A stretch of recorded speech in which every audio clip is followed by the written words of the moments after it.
2 رهبان كانوا عايشين مع بعض، وكل منهما يرى النعمة ظاهرة على وجه أخيه.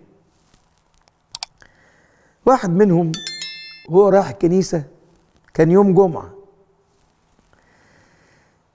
فلقي واحد من الرهبان بياكل يوم الجمعة الصبح، المفروض يوم الجمعة دي صيام، فقال له: يا ابونا النهارده يوم ايه؟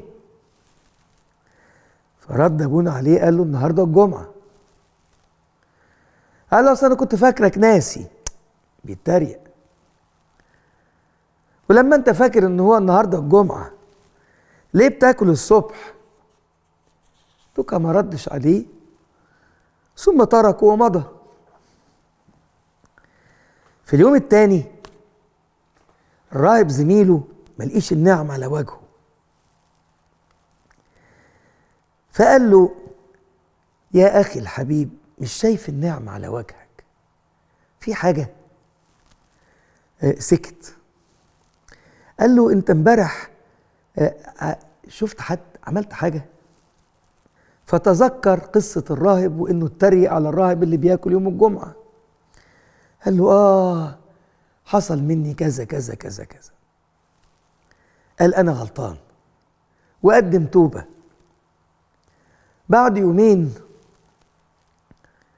يومين بص ملاقي هذا الراهب النعمة رجعت على وشه تاني. قال له: النعمة رجعت على وجهك يا أبي. قال له: أصل أنا رحت لأبونا وطيبت خاطره. أنا مالي. رحت وطيبت خاطره وخدت له هدية بسيطة كده وخلاص، هو مش زعلان. إنما لأن هم كانوا أصحاب قوي، اللي عملوا مع الراهب اللي بياكل يوم الجمعة الصبح ده، النعمة اتخطفت من وشه. ولما قال له: في إيه؟ وصالح أبونا ده وطيب خاطره، النعمة رجعت على وشه تاني.